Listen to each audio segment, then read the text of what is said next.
This is I Rock with Rockstars, hosted by Ryan from iRock 93.5. Let's start with that. Who here has seen From Ashes to New before? Let's go. Okay. All right. Hey, Sorry how to hear about that. this time, instead of raising your hands for the audio portion of the podcast, how many of you have seen From Ashes to New before? Just so everyone listening knows, that was 6 people. All 6 of them, and they're all going to be there tonight as well. Welcome back, guys. You love the Quad Cities, don't you? Yeah, I guess so. And the Quad Cities making us love them. One way or the other, it's working for you guys for sure. Seems forceful. Well, last time you were here, you were God. Who were you with? You were with like 5 bands that night. It was Point North. Oh, it's not that. Yeah, it's not that. Oh, that's another. Yeah, you were there at this one too. Oh my God. Yeah, we got to give you guys a break, huh? Yeah, no. It's up to them. I mean, they're the ones, buying the tickets. As long as they keep buying them and showing up, you're going to keep showing up, right? Overtime is healthy in the Quad Cities, huh? All right.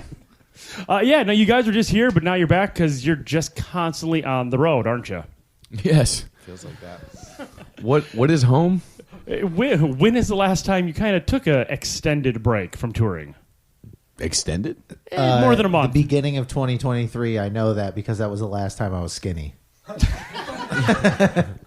All right, so we'll jump into that question. How's the road diet treating you then, huh?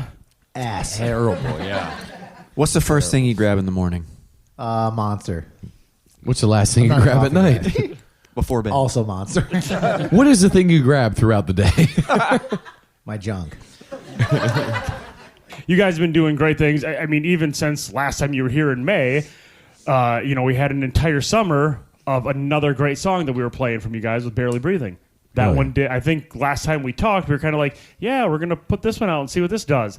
Did all right for you, didn't it? Did decent. I think so. Yeah. Huge song for us. Our biggest radio single we ever had. Yeah. I think in spins total. And there was another song that was close on the charts, but we like this one better, so we're just going to go with Barely Breathing instead. Your songwriting process, where does that start from?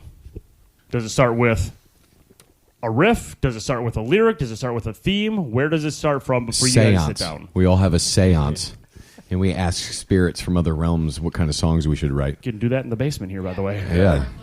Yeah. Danny has a Ouija board, really old one.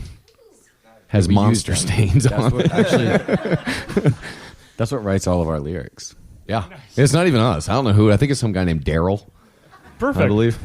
Got to get him in here next time. Yeah. He's also cursing our buses. It really could start from anywhere. Sometimes, like, Lance might bring, like, a majority of a song to the table. And we're like, sweet, this is really cool. Other times it's a melody or a riff. It's really just about wherever the inspiration is sparked from. There was one time I was working on a song and then I had some riff and I was like, screw this song, I'm gonna go write something else for this riff, something completely entirely different. It was one of the things I was like most proud of recently writing. So it all just is a matter of being decisive and just when you feel that spark, just chasing whatever it is that sparked it and then going from there. So everybody in here is a winner, just in life in general, but they won their way to get in here. But there's also a lot of people who ask questions online of you guys. So I'm going to ask one of these here. It kind of goes to that. Chuck from Port Byron says, when do we expect more new music? They're always demanding. But when do we expect more new music? When we finish it. Yes. Yeah, there's no timeline right now, so I'm not going to get anyone's hopes up. Working while on the road or just focus on the tour? So I'm not going to try and jinx it any more than it's been crazy, but like it seems like every time we break out the gear to write on the road, the bus breaks down. It's like, yeah. So take some time then. Yeah, you're like, yeah, let's write. We go in the back, we're like, hey, that was really fun, and then middle of the night, bus is broken down. Like that happened like what 3 times, and we're like, all right, we're not doing this. We're on our 7th bus in 2 tours. Jeez, we are tired. 2 different companies. Like it's crazy. Don't get me started. Oh, I got myself started. Here we go. But that's not to say that we don't have good music in the works. We have a lot of great ideas. Let's talk about bus companies instead. Yeah. They want to hear the details of the buses. They're terrible. Clearly. No one takes care of their stuff, and it always falls on the artist. They rent these buses to us, and they're crap.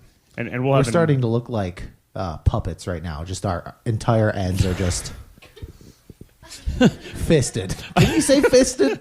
Gonna say once again, it's an audio medium. We don't have to describe what, but no, we just went with it. Danny Case, fisted on the air. It could be your show. Fisted by Danny Case. That's a great idea. Can we keep saying it? Sure, Is why that not? okay? We're here. I mean, if we want to go down that road, Kenzie in Rock Island asked, "Hey, is Danny single?" Put it on your pointer finger. No. Hold on. Oh, Yes. yeah. No, that's terrible. No, I'm not. I'm married. Actually, here's another one that I definitely want to ask. Second place, Greg. He wanted to know how you decided on your intro song. Backstreet Boys. Oh. He said he's seen you twice, and both times Backstreet Boys played before he came on. Because every time, everybody has a great time to that song. So, also, we were called like the boy band of metal back in 18. People were kind of making fun and poking holes at us. So, we did it to kind of just like be spiteful in a way. Which I look to embrace moving forward. I don't think there's a bad thing about four good-looking guys No. in a band. So it's No. like we at first we're like, oh man, we got to do something not be so good-looking. People really don't like us. That was our way of And like, now it's like, wait a second, we're the best-looking band in the industry. Why should we be mad about that? we're like having fun with it. Plus, it's a great song. So, That's a great song. I mean, I've watched at metal crowds. Everybody like stands Yeah, up and it's dances always around. It gets the energy flowing, and It's fun. funny because on TikTok, your songs do well, but your intro song does the best. Like, who hasn't seen the TikTok video of like, I'm at a metal show, like, oh yeah, Yeah. metal fans are like, oh, the devil, and then it's like Backstreet Boys and everyone's dancing. Yeah, Yep. and it's Yeah. the best like polar opposite thing before we go on, so it's different. Maddie's the OG of that, by the way. Everyone else is a copycat. Maddie started it.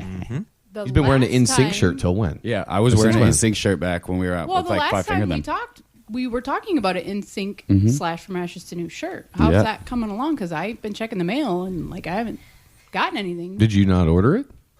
Oh, I thought I was going to be like numero uno on that. I didn't thought think so I had too. to What the order hell? it. Yeah, We can't be friends anymore.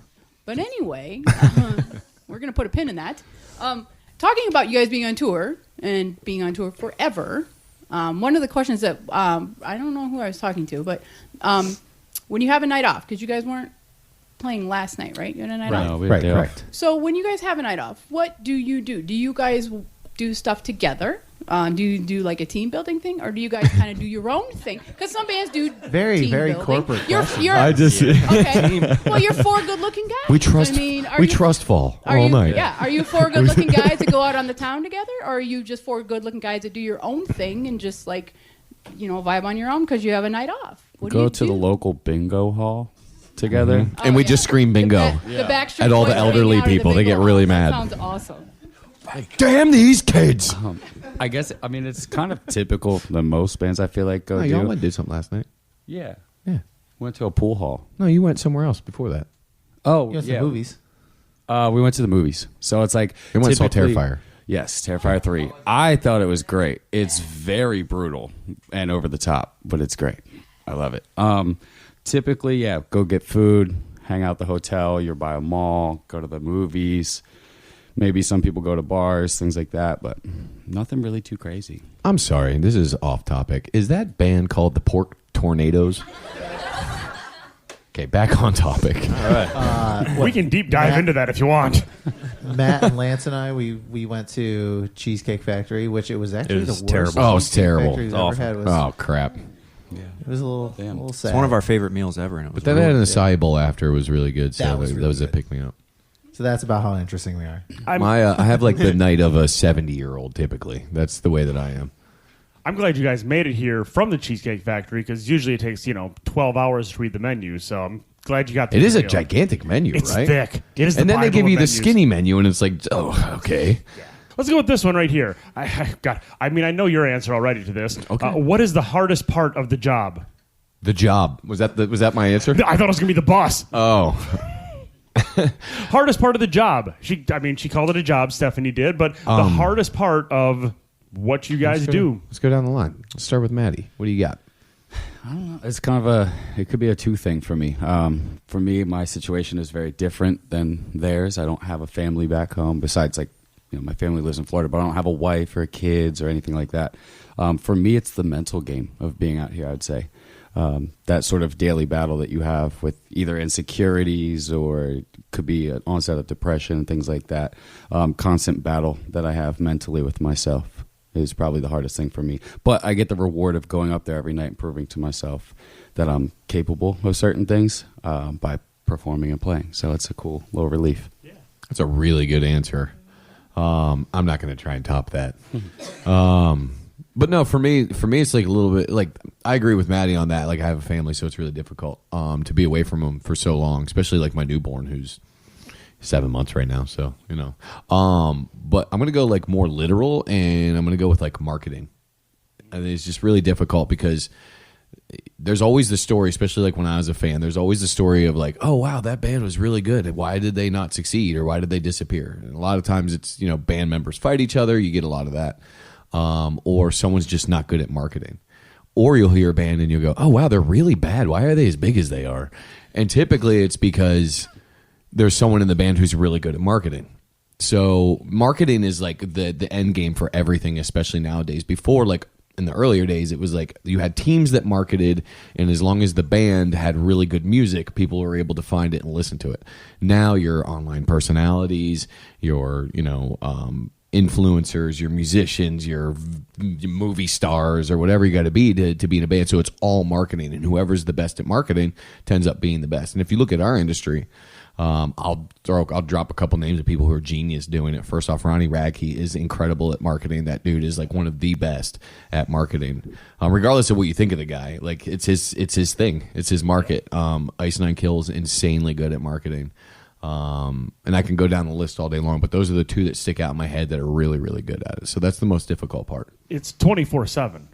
I mean, it absolutely is. Sleep Token, I Prevail. Those are a couple more really good at marketing. Before we keep going down the list on that, do you guys run your own and band's social media, or do you have a person for that? No, we do. And I think that's another thing goes into it is if you have someone else doing it, it's not sincere, it's not genuine, and that doesn't cut. Yeah. You could tell when it's like some suit running it, like, oh, thanks for messaging us. You know what I mean? Like, nobody cares about that. Right. Yeah. Yeah. No. You mean because mine are all like, oh, hey, nice. Oh, it's good. Yeah. I hate you. You will be eviscerated. Yeah. All right, we'll keep going down the line now. Hardest part. Well, we're not allowed to copy answers, so let me come up with something else. Okay, I got one. Easy. Our bus is 180 square feet? Yeah. And there's 11 to 12 people sometimes. That's all I got to say. I'm like the cat of the group. I just want to get my stuff done in the peace and quiet that doesn't exist. Yeah, I typically look for wherever the most people are and go elsewhere. Like, okay, everybody's hanging out in the hotel. All right, I'm hanging out in the back of the bus. Everybody's hanging out on the bus. All right, I'm going up to the hotel. Everybody's in the green room. All right, I'm hanging out in the back of the bus. Yeah, need that you time, right? Yeah, for sure. All right, question time from out here. Wait, Danny didn't tell his hardest part. Oh, I thought that was it. Bus. Okay. No, he was just telling you how he hates people. I can just go Oh, with God. it. We can just go with that then. I would just go with the simple, being away from my wife. So there's probably a million things that make it hard. And often it's just like bus troubles, dealing with other, individuals either on our team or label or whatever, where it's like it's all those things. But probably the top thing is like the wife. Sure. Sure. No, the family's got to be number one. Talking with enough bands, which ones, on a local level, I can see which ones go, okay, they want to do music. They understand what it takes to put on good music, but also I can see the business side of their head going, this is what we have to do to grow. Then you see the other bands that it's like, you guys are really good and talented, but you're a bunch of F-ups. And you have absolutely no direction or people around you to take that next step. You get it. So it's getting that balance of being the rock star and being, quite frankly, the businessman. Yep. You got to balance both of them. There's another you're dead on. I don't hear a lot of people hit it like you just did. There's another aspect to it. Yeah, drop the mic and leave, man. There's another aspect to it too, though. And this is like something that I learned growing up through my local scene and playing in bands in my local scene. Because I didn't just start From Ashes to New, and then the next thing I know, I was on the road. Like I was in bands for a decade before From Ashes to New did whatever it was doing in the beginning. But there were so many more people in the area that I came from, in every area throughout the country and world, that were more talented than I was at what they were doing. Like, I played guitar, but I wasn't really that good at it. There were so many people who could out-shred me with their eyes closed. And that goes with every instrument and with everything that people are doing, but that's not always what it takes. Like, it takes a vision, and it takes, an idea. It takes being genuine, and it takes, you could be the most talented person in the world. That doesn't mean that you're going to be successful. So, like, it takes a lot of what you said. Like, you really got to, like, be focused and, like, okay, what's my goal here? What am I going to do? Why am I doing it? And for me, it just came natural. Like, I was just pissed off at the world, and I wanted to write a song about it. So, I was pissed off at the local scene, wanted to write a song about it. I'm like, oh, okay, you guys think that you're so good. Like, I wrote songs like Stay This Way and I Will Show You. And it was just like, okay, you guys think that you're so great at what you do. Hold on, let me show you what I can do. Like the dude on Mad TV. Yep. Stewart. Mad TV, that's a reference there. Nice. I was like, look what I can do. And they're like, oh, he can do it. Is it easier when you're older to use a kick drum, or is it? It depends. They make smaller ones now and more versatile ways for younger kids to play on them, but I think it's just practice over time. You find the strength and durability to play them easier. So it's just time. I don't know if it's necessarily older or younger. I think as you get certain age of older, it becomes harder again. Would pedal tension have anything to do with it? Pedal tension could be a big thing. Your pedal type could be another big thing. Your seat height also plays a factor. I try to stay close to like a 90-degree angle between my leg and where it's all at. But yeah, shoes sometimes can help. Yeah, don't do it in Crocs. Yeah, I wouldn't do it in that. I looked at your Crocs. Yeah. So there's variables, but yeah. How long you been playing drums? 1.5 years. Here you go. He's So coming. is Maddie. Killing it. Yeah. He's coming. Yeah. All right, who's next? Question time. We're coming back here. As Ryan pointed out earlier, you guys have been on tour a lot in the last handful of years. Mhm. So amongst everybody that you have toured with, who has been your favorite group to Want to do it on three? 1, 2, 3. Shine down. And on the flip side of that, who's the one group of people that you would love to have the opportunity to go out on tour with? I thought you were going to say the actual. I thought you were going to say, who is the band that you hate? There's You a wanted to few. pick a couple? Yeah, I would Yeah, love. there's a few. You pick one. Bad Omens. Okay, that was the one I was going to pick. I'll go I Prevail. Bring Me the Horizon would be good. You're gonna make me pick. Yeah, I mean, you know where you're going. Just do it. Yeah. Avenged Falling Fold. Sevenfold in reverse. Both at once. Avenge Falling Reverse Fold. Yes. Reverse fold. Avenged Sevenfold falling in reverse. Yeah. A Day to Remember. Yep. There's another one. Shine Down Again. Shine Down Again. Just want to make this the rest of it. We can just keep going. Yeah, just keep naming bands. Yeah. Sure, go for it. The Pork Tent. The Pork Tornadoes. That sounds like a really bad horror movie. The Pork Tornado. So I just recently discovered your cover of Bring Me to Life. Sorry. It wasn't that bad. I was wondering how it came about and if they told you, like Evanescence gave you their opinion on it or not. They have not. No. Yeah, they didn't, did they? No. No. Nope. No opinion. It was just, I mean, we were all locked in our houses. So we were just, I think we picked one song and then we let the fans pick the rest, and it was one that the fans picked for us to do. But yeah, I mean, we were all locked down and trying to live. And for us, it was like, oh, well, we had an album that we wanted to release, but we were fighting with our record label to get that released. So we just started putting out covers because they couldn't tell us no. So one of the online questions here, I think I know the answer to this for a lot of you, but biggest influences in 1, 2, 3? You want them all at once? I don't think it's the same. Oh, it's not? Okay. Yeah, it's not what you think. Okay. I know what you think. I know. It's And I was not. going to ask you a follow-up question afterwards. It's the Pork Tornadoes. It's more clearly. Dude, they're getting so much. They're getting I'm gonna- plugged so I'm hard sending this to them on this show. afterwards, yes. They're going to be the next biggest band and be like, wow, From Ashes to New really blew us up. They love us. Let's go on Wait. tour with them. Wait, is the guy on the left John from Skillet? A little bit. It's a side band. It's Jan from Skillet. Do you want to go first? We'll just go down the line again. This works. Go that way. Go that way. Danny, you go first. Avenged Sevenfold. Yeah, Sinister Gates for me. Eminem. And then I'll say Linkin Park for. See, I wouldn't say that was the one. That was the one I was waiting Yeah. for. I knew. Yeah, I knew it. I'll give it to you.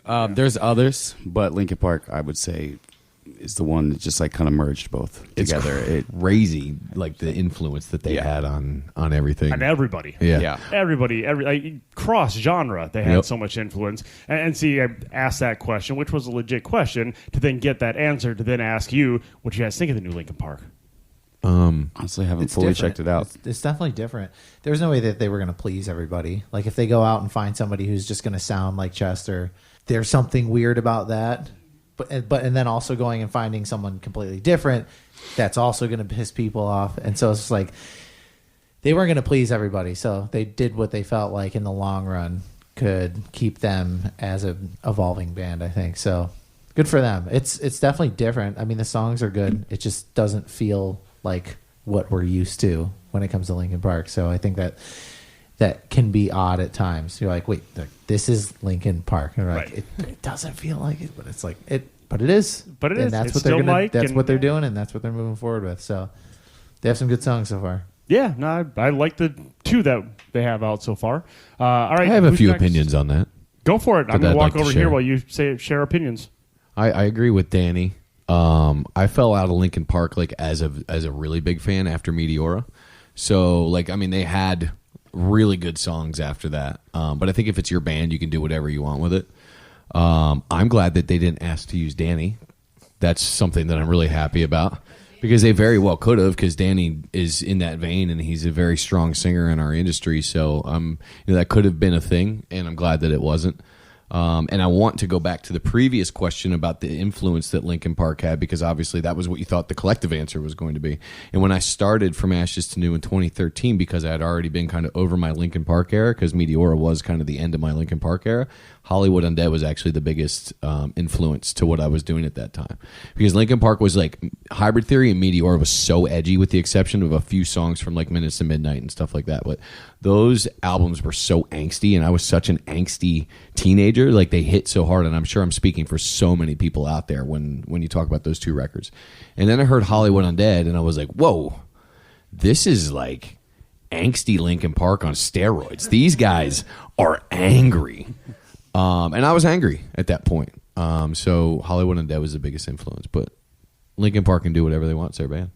So yesterday I got to host iRock for an hour, and I had two of your guys' songs on my playlist, but I couldn't play Dead to Me because of the swear words.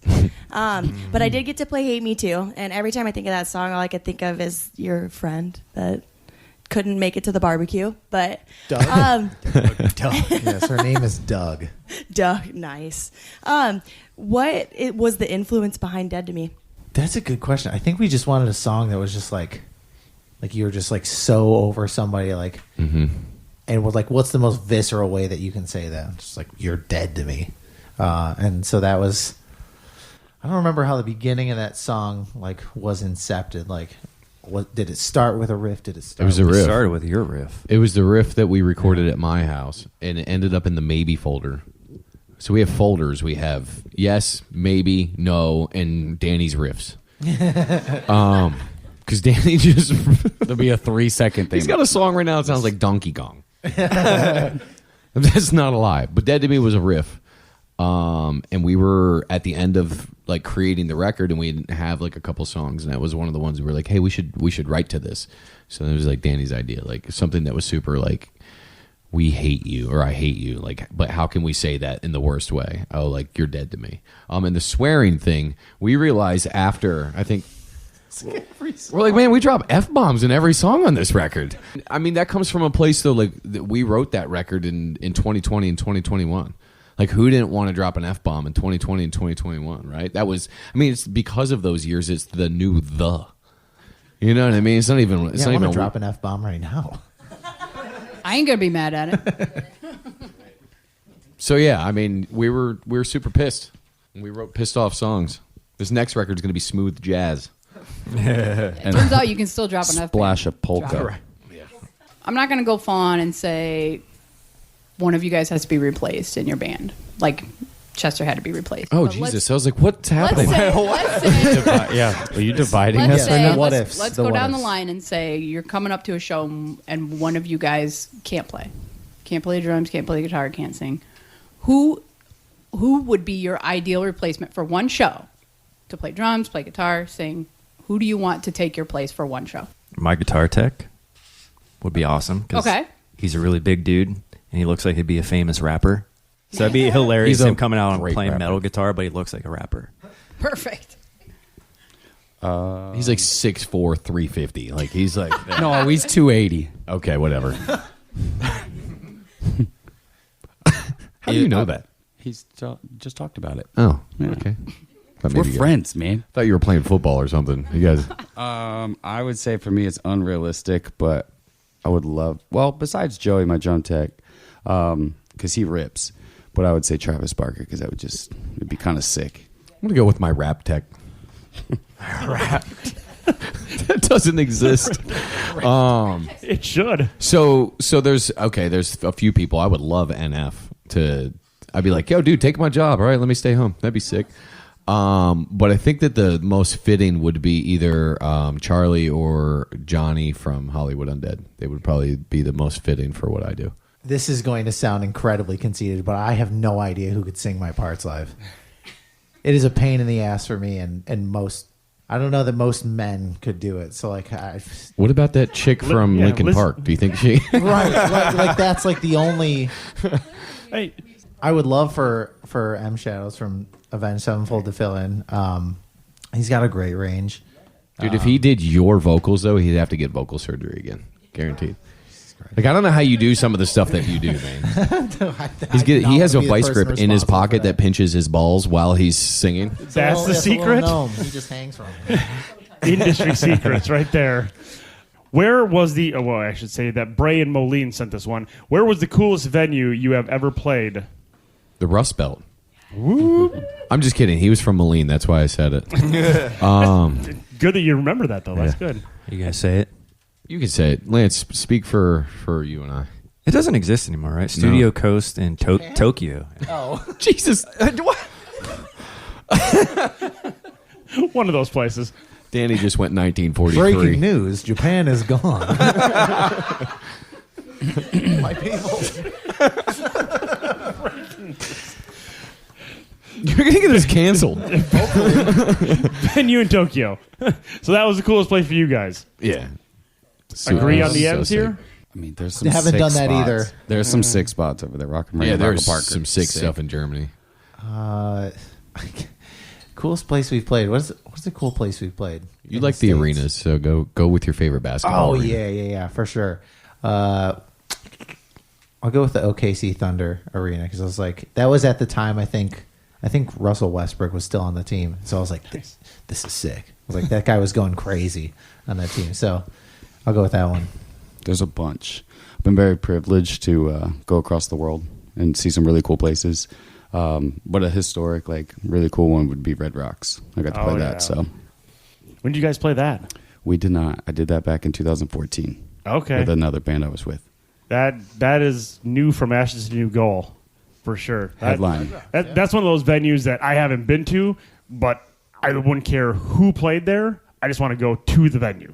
Like it could be smooth jazz, and I'd be like, yeah, let's do it. Like I'm in. Like that's a cool looking place right there. First. What are the chances that we get some From Ashes to New merch, 7 buses, 2 tours, or Like that on the special merch? edition? Like that.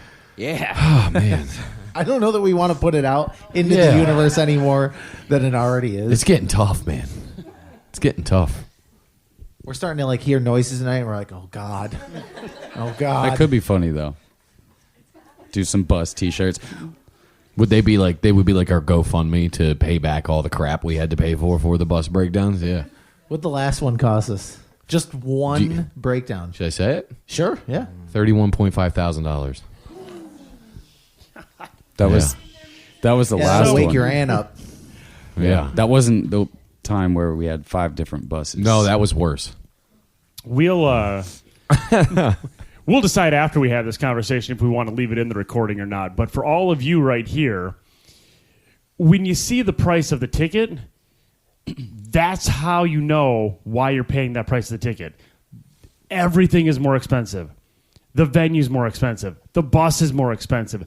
Everything is more expensive. And for you guys to be able to live, to pay for the 7-month-olds, diapers, and everything else, you've got to charge a little bit more for a ticket. Like it's hard. I get that. And the buses, I mean, it started at 2020. That's when it started, of just everything just skyrocketing. And you hear from so many bands that are just like, we can't. Like, we can't do it at that price, or we just can't at all. Thank you guys for continuing to do that. And you can fight leave it through in, everything. by the way. You don't have to cut it out. I don't care. I mean, The truth of the we matter is headline- it costs a fortune to do this. It really does. It's like, regardless of what a ticket costs or what merch costs, besides all that, because sometimes we don't even. I mean, we sometimes decide the merch cost. It depends if you're the headliner or not. I mean, there's a lot of different things, intangibles, that go into play with all of those different things. But it does, like, and I'm up front, and everyone that is a fan from Ashes to New knows I'm an open book. I don't hide things. It doesn't really matter to me. We're all people out there either living life or doing jobs, so it is what it is. Like, the cost of a tour like this, in the position that we're in for how 9 weeks, is that what it is? Yep. Is about $300,000, and that's without having a $31,500 issue on top of it. You know what I mean? Like, that's if it goes smoothly, and God forbid it runs off the rails, because the cost ends up going up. I mean, you miss a show, that's like not going to work for a week. You know what I mean? So it's like, it's a lot. It really is. It's difficult to do this job at any level, whatever level you're at, especially as fuel prices surge and things get out of control. You think like, it's double the price for fuel than what it was pre-pandemic. You know what I mean? So it's like, you take a $20,000 fuel charge is what it would probably cost to run a bus.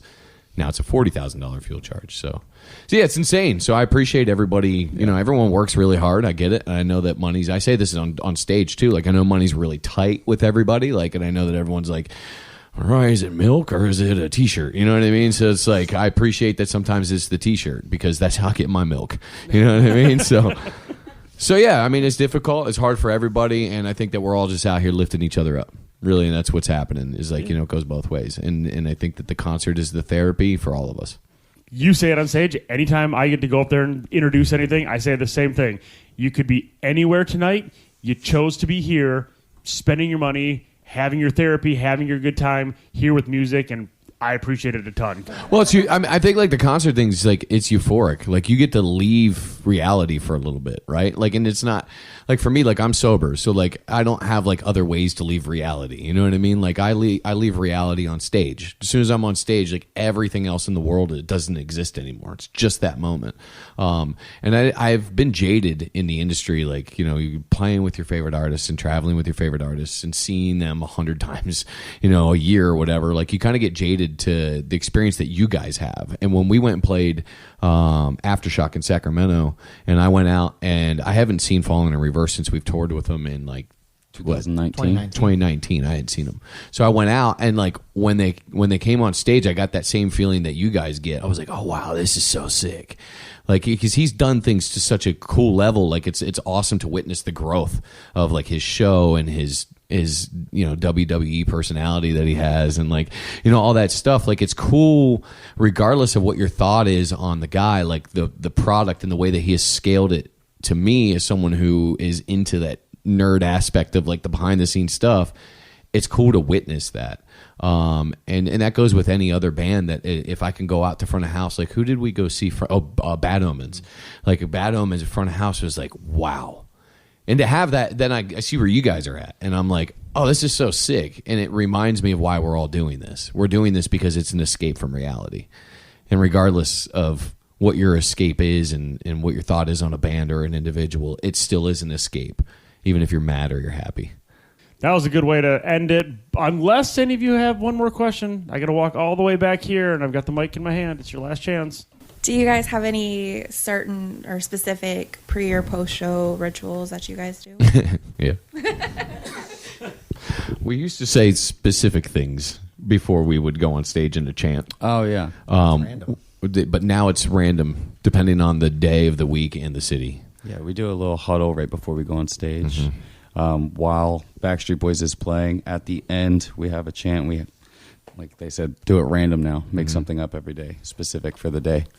Could be something funny that happens. Clearly, today's going to be pork of that, tornadoes. we have another ritual. Yeah, I think today it's got to be pork tornadoes. Pork tornadoes. Yeah. That'll be pork tornadoes on three. Then the end of our ritual That's is gonna be we hard. all fist bump each other and we say all right, but in an incredibly heavy Australian accent. All right. It makes it sound like Deaf Seals. All right. It sounds ridiculous. So if you can hear us backstage, I don't know if that's possible. Like you just hear a bunch of Deaf Seals, that's us. Yeah.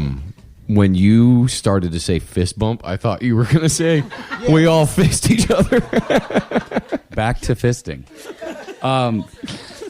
An hour, I'd say an hour before the show, I have a practice kit that gets set up, and I use that, and I warm up, listen to music, kind of get my head into it a little bit, as well as my body ready for it. So, right now, I struggle with my hair because I don't get haircuts on the road anymore. It's not something because I'm so used to getting it so screwed up. So my hair's really long right now, and I still got like 2 weeks. Nope, sorry. I love you, but no. My wife is a hairdresser, so and she's been cutting my hair for like 17 years. So it's super specific. If there's like one piece out of place, I know it, and I'm so OCD, it drives me crazy. I'm like, oh God, and they don't want to hear it, so I just let it grow long. Anything else before we say goodbye? We'll take one more. Oh, one more. Or zero more. I got one. Oh, he's got one right there. Since we're in this lovely place that used to be a funeral home. This lovely room of death. What do you guys want to do with your bodies when you die? Whoa. Whoa. What do I want someone else to do with my body when I die? Right. technically, it is somebody else. Yeah. Technically, it is somebody else doing something with Like your they got body. new things, like you could like become a tree. I've seen that. I like those. What is it? Just plant you like under a tree or something? They say it's, Yeah. it's a pod. Oh, really? Yeah, they plant you underneath a tree, so then the tree uses your body as like It's the giving me nutrients anxiety. to grow. You can be an oak tree. I don't know. I don't want some dickhead to come cut me down. Just minding my business. They'll come and just carve FATN in there, and with a heart Might around hurt. it. Might hurt. It might. That's true. We don't know. I can answer this a bunch of weird ways. I'm just going to go with cremate me. That's easy. Can people be turned into fireworks? I'd love to be a firework. Yeah, they can. That would be They can. Really? That's a thing. There's totally nothing weird about that, but yeah, you can do it. And just rain down on everyone. Like just a bunch of kids that are like, yeah, there's Danny. It says Danny, Danny, you in the know- firework. Yeah, there you go. Danny, you don't want someone to cut you down, but you want someone to blow you up. That makes total. It's for all the years that he spent blowing us up. Yeah. Take away from whatever you want. I would say cremation as well. I honestly wouldn't. This wanna is be in one morbid. spot. It is. What about you, Lance? You, you asked the know. question. I asked the asked. I didn't think about it, but I guess if I'm you could cremate me and put me into a giant fist. You don't want to be a cat. Oh, full circle You don't again. want to be And then cat is that the firework I don't that wanna be gets what? blown up? A cat litter. I can see you being cat litter. But then I get used for 3 days and tossed What about out. in a bag of catnip? Then Okay. you get inhaled Yes. into your favorite cat. Yes, and then I become cat poop in the cat litter. What if you like? What is it? Now we're talking about embalming? abusing animals. Was it? Was it like the taxidermy stuff? Just put me on the wall, playing drums. Is there a specific part of you that should be more taxidermied than the rest? All yes, All of it. the center part. Let's talk about your legs. Right behind the drum kit, right? Yeah, Just prop You you can't up there. Just there he is. push That the would be riser. sick. Like, you ever see those like drum kits in museums where it's got like a fake drummer on it? Yeah. It's usually the guy from like the Blues Brothers or whatever. Like he's like on it. Do that with Maddie, but actually Maddie. But But it's actually actually, me. everyone's like, oh, yeah, it's just a wax. No, no shit. It's like, it oh, ain't. this is from Ashes to New Museum. Look at that. Look at all this cool wax Maddie. Little did you know. It's me. It's actually you. His eyes follow you around the room. Yeah, they're like the concave ones. So it actually follows you as you move around. That'd be. It's actually you wearing Maddie's skin, sitting at What? Let's make this really weird. House It's of a not Thousand that. Corpses weird. Let's. It's something Captain about this Spaulding. building that's doing it to us. We started with fisting. We'll end with being Wearing each other's skin. Unless anyone else wants to end it different. Are we high snipers? Nope. Then we're done. Give it up for From Ashes to New. This has been your Power Hour.